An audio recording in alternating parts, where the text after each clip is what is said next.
GEM International is a new diamond explorer in the richest diamond producing country in Africa, located next to the fourth largest producing diamond mine in the world. International Spotlight is on an 1109 carat diamond recently discovered in Africa by a fellow Canadian junior with a proven operator and finance team. GEM International trades on the TSX Venture Exchange, symbol GI. Visit us at gemdiamondmining.com. Welcome to the Goddard Report. Comments made on the Goddard Report and TalkDigitalNetwork.com are an expression of opinion only. Here is Jim Goddard. My guest is Jordan Bateman, the BC Director of the Canadian Taxpayers Federation. Welcome back to the show, Jordan. Thanks for having me, Jim. Carbon taxes. The province of BC just received an international award for its carbon tax. But our carbon tax is a good idea, especially in a cold nation like Canada. Well, no, they're not. And it's not just the fact that we're a cold nation, but we're just a tiny player when it comes to greenhouse gas emissions in the overall scheme of things. So what we're doing is we're taxing Canadians for a worldwide problem. The issue with that is Canada contributes about 1.6% of the world's greenhouse gas emissions. China is up around 30% now. The Americans are between 15 and 20%. So just with those two countries, you have half the emissions in the entire world. And of course, neither of those countries are imposing a carbon tax on their citizens. And you know, that's the real fallacy in this is, you know, we can continue to pick up awards for our BC carbon tax at United Nations gatherings, but you know, this carbon tax that Gordon Campbell promised would be world leading is still the only one of its type, and you know, who are we leading if we're the only ones who have it? Plus, does it take into reality what it will do to the economy? Saskatchewan's premier is dead set against it, saying it's the wrong tax at the wrong time. Well, yeah, and Premier Wall is exactly right, and he's got a province that, you know, saw a financial boom thanks to the resource industry within the past decade. It's now struggling as oil prices have fallen, and he knows that adding more disadvantage just hurts his economy, hurts the Canadian economy. So the interesting thing is Washington State actually voted on a carbon tax, a BC-style carbon tax on election day. It was one of these ballot questions that Americans get to vote on. Washington State, very liberal state, blue state, voted for Hillary, voted for Bernie Sanders. Rejected that carbon tax in a landslide, 58-42. So, you know, even Washington State, you know, is saying, look, this isn't worthwhile because it'll hurt our economy. And it just goes to remind people that, you know, we've actually hamstrung ourselves in British Columbia for years, on the world stage because we have this tax and no one else does. Washington State also voted in favor of rapid transit. So they want to put people in seats and out of their cars. Yeah, it's not like they want to destroy the environment. I mean, you know, like I said, Washington State, a blue state, a Sanders primary state, a Clinton general state, you know, one of the bluest states in the nation. So they want, generally are favorable to these kind of green policies, social justice policies. I mean, they brought in a minimum wage hike to, I think, $15 an hour in Seattle. They've got they brought in a similar high minimum wage now across the state in another vote. So, you know, they're willing to do the things that it takes, but they're not willing to, you know, cut the throat of their economy and put people out of work.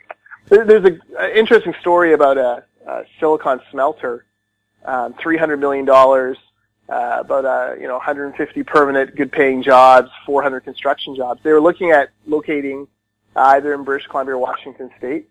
And even though, you know, the supplies they need are in BC, they've decided it's cheaper to go to Washington State because of energy costs.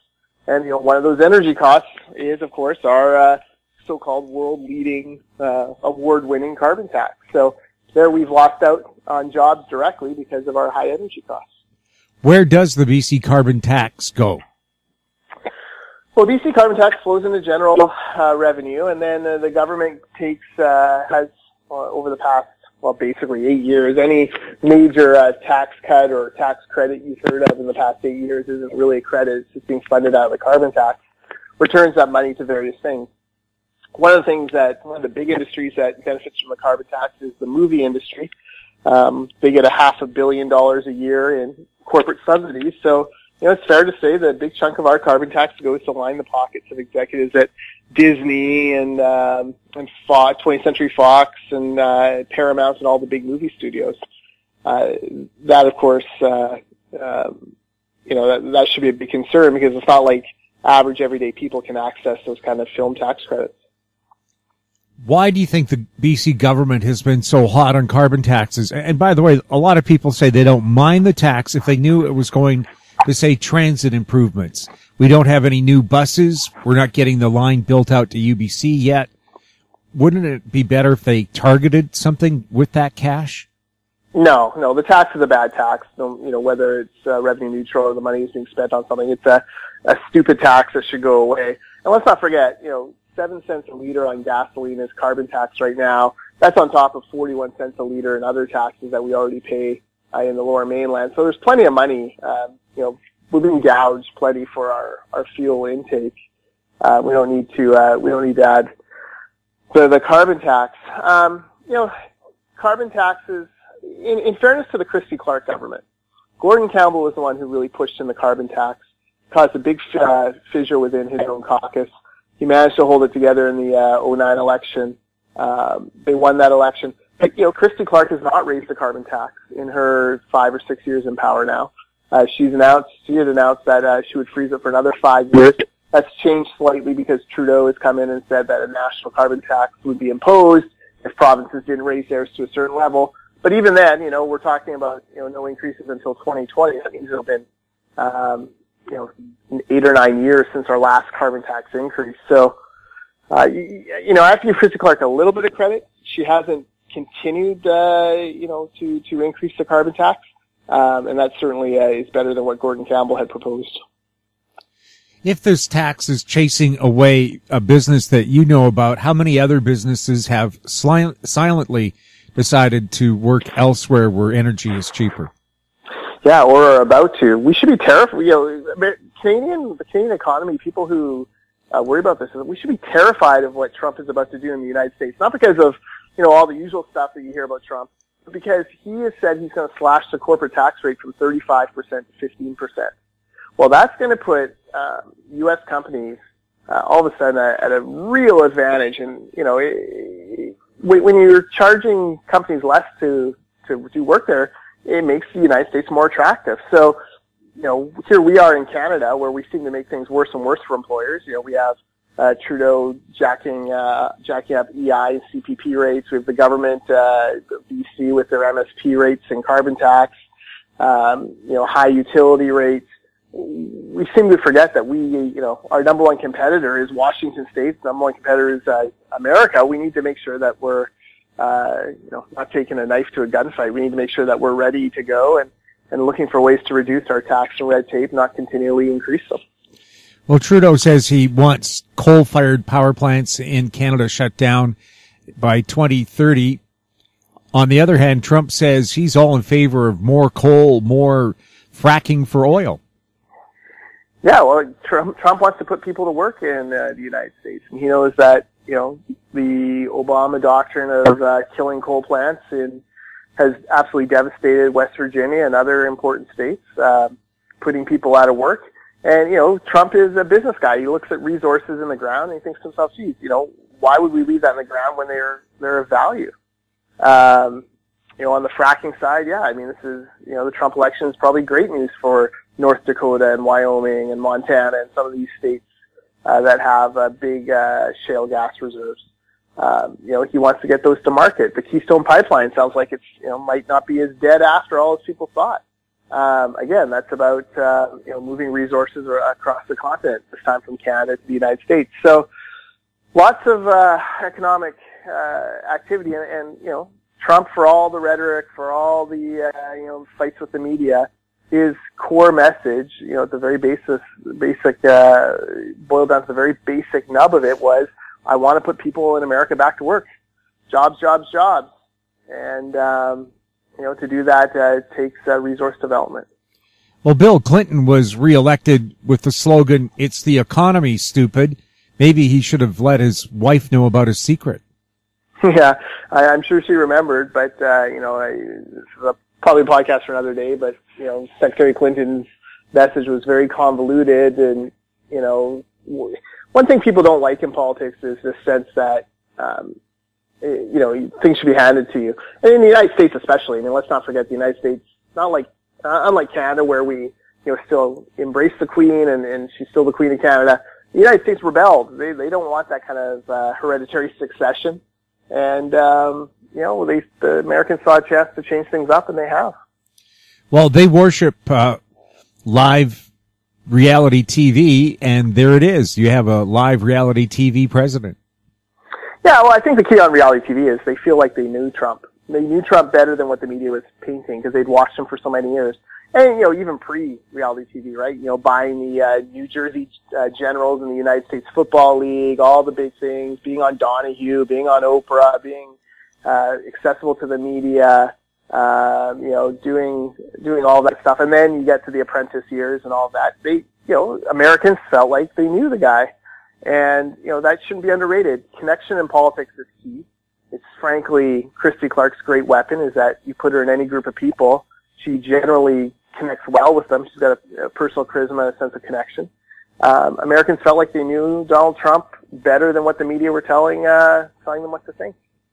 We'll have more with Jordan Bateman right after the break. I'm Larry Ray, President and CEO of American Manganese, Inc., listed on the TSX Venture, ticker symbol AMY, A-M-Y, with proprietary patents in the U.S., China, and South Africa. Our focus is on recycling lithium-ion batteries for electric vehicles. China recently legislated the responsibility for recycling onto their electric vehicle manufacturers and importers. For more information, please visit AmericanManganeseInc.com or phone me, Larry Ray, at 778-574-4444. In Goddard we trust. Welcome back. We're speaking with Jordan Bateman. Jordan, Vancouver has decided to impose a 1% vacancy tax on homes that are vacant for 6 months or longer starting in the new year. However, is taxing a vacant home going to force somebody to put it on the rental market? It may some people, but I think this tax is going to end up being a big millstone around Gregor Robertson's neck. The most interesting comment out of the public hearing came from a staff member who said the goal for the vacancy rate in Vancouver is between 3 and 7%. And one of the councillors asked, well, when was the last time we were at 3 to 7% vacancy? And the staffer kind of looked sheepishly and said, well, never. And so you're actually taking a tax and going to try to, force people to rent out houses to reach a goal that has never been attained before, even in, the worst economic conditions. When, chances are, people can afford or people, needed to rent places out in order to make payments. I think this tax is going to end up in court. I think it's going to prove to be very expensive to collect. They're already saying about $5 million to set up the office, a couple $1 million a year. I think it's going to be more than that when all is said and done. I think it's going to end up dragging through the courts, and there may come a point where the city of Vancouver loses the case because believe it or not, people who own private property do have a right to use that private property as they see fit. That's something that courts have generally allowed as long as you're not hurting anyone. So, it's tough to make the case that, personally owned housing, private housing is somehow a social good that needs to be managed by government. So we'll see what happens. I'm hopeful that, someone out there fights this in court and we can see if it can be defeated that way. Well, Jordan, too, of course, you're not a big fan of taxes. Instead of penalizing somebody 1% of their property value for not renting out, how about giving them a 1 or 2% break if they did rent out? Yeah, or how about a better managed option or better ideas on how to encourage new rental housing to be built? It seems to me that would be the best way to approach it is cut the red tape on rental housing, new construction. Find a way to expedite those processes and make it more lucrative for developers and landowners to do that. But again, that's not the Gregor Robertson way. Gregor Robertson, of course, being a millionaire juice magnate, can afford all these taxes. His reflex will always be add another tax, not ever to cut one. Well, Jordan, since August, I've been requesting every week an interview with His Worship about well, several issues, and somehow his office always finds a reason why he can't return my phone calls. So this week the update is again nothing. Still nothing from the Vancouver office. Unbelievable. Yeah. The mayor of Vancouver again. I've said this before, but he should be ashamed of himself for not reaching out to the public in an open and transparent manner, and not standing up and being held to account. Well, you can't leave a message for him. It goes through 60 people before it gets to him. I guess you're not on the favored list of some of the Vision Vancouver people, friendly reporters who seem to manage to connect with him whenever they need to. Well, I just like to ask questions, and I think nowadays politicians hate to answer them. Yeah, it's true. That's a good point, and that's another point that probably ties back to the Trump-Clinton election is, for all the nonsense he spouts on Twitter, you got the feeling that he was the real guy tweeting that stuff out. And for all the clever stuff that was on the Clinton account, you never actually felt like she wrote any of it. And that kind of connection and authenticity and actually, the idea that, he might be there reading your tweets and retweet it, that means a lot to people when they're trying to connect with their elected officials. Getting on to another issue, how transparent are the ways that the Aboriginal people spend all the tax money they receive from the Canadian government?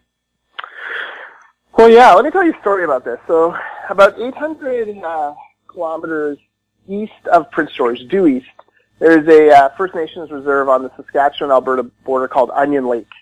And there's a woman there named Charmaine Stick who for years has been trying to find out one simple question. What is her First Nations band paying her elected chief and elected council? She's had a hunger strike. She's made requests. She's always been refused by the chief, Wallace Fox. He refuses to answer. The government passed the First Nations Financial Transparency Act, which was supposed to force these tribes to explain how much they were paying their politicians. He refused to file. The Harper government took him to court to try to compel him. That was working its way through the court system, and then the federal Liberals got elected and announced they would no longer enforce the act and drop that action. The act is still on the books. However, there is no enforcement mechanism to force these First Nation bands to file. So now Charmaine has gone to court. Last week we filed a joint action with her to help support her because of financial issues for her. She's gone to court asking the federal government to actually enforce this law and compel Chief Fox to tell exactly how much he's been paid over the past few years, like the law demands. So it's unbelievable to me that in any democracy, let alone one in Canada, that the people who vote don't have the right or don't have the ability to find out what they're paying their politicians. And I don't think it should matter if you're on the First Nations Reserve. I think that's a basic democratic right, and people should have it. So how long do you think this court battle is going to last, and how expensive is it going to be? Well, it's going to be pricey. The Canadian Taxpayers Federation is actually raising funds to help support Charmaine in this. You can go to taxpayer.com and donate there. And there's a way to designate that to Charmaine's case. It could be rather quick. However, Onion Lake and this particular chief is known for throwing up roadblocks and not responding to court actions and things like that. So it's very likely that could slow it down. So yeah, we're in this for the long haul. We're expecting probably a year or two, and if Onion Lake loses, it's entirely possible they'll try to appeal and just run out the clock. Now, in past actions, what have these things found? How much the chief gets, how much his council gets, and how much the average person gets on a reservation? Yeah, so in British Columbia this year, about 160 of the 185 First Nations bands in BC have already filed. Even though there's no penalty if they didn't, they've chosen to do that. And look, the vast majority of chiefs across British Columbia get paid very modestly. Some as little as a few $1,000s. There is a number of them in the $100,000 club. I think the highest paid chief we found this year so far is at about $165,000. That's way down from 2 years ago, which was the first year of the Financial Transparency Act when you had that $1 million chief, Ron Giesbrick from the Coquitlam Band, who got a big cut on a land deal there and ended up taking home $915,000. So even down from last year when there was a chief who made about $250,000. So we're seeing it trend downward. And the reason why, of course, is simple. As you and I know, politicians hate talking about their salaries and hate to see their big salaries splashed across front pages because they know that that's never popular with their voters. Jordan, anything else you wanted to add before we wrap up the program? Yeah, just to go to taxpayer.com. We're working on a lot of different issues there. We're still fighting the Bombardier handout. It's been a year since they started asking for money from taxpayers. This is a company that's already gotten, I think, $2.5 billion over the past 4 decades from taxpayers, never paid it back. They want another $1 billion. There's a petition that you can sign there to fight that. We're hoping the Trudeau government finally says no to Bombardier and that we can teach that company to get to reject corporate welfare and stand on their own 2 feet. Jordan, thanks a lot for chatting with us. Thanks for having me. My guest has been Jordan Bateman, BC Director of the Canadian Taxpayers Federation, their website, taxpayer.com. You're listening to the Goddard Report on TalkDigitalNetwork.com. Find us on Twitter at TalkDigitalNet. Our YouTube channel is Talk Digital Network. Questions for the show can be emailed to info@howstreet.com. I'm Jim Goddard. Thanks for listening. Comments made on the Goddard Report and TalkDigitalNetwork.com are an expression of opinion only. The Goddard Report is available online and mobile at TalkDigitalNetwork.com. The Goddard Report is a production of How Street Media Incorporated.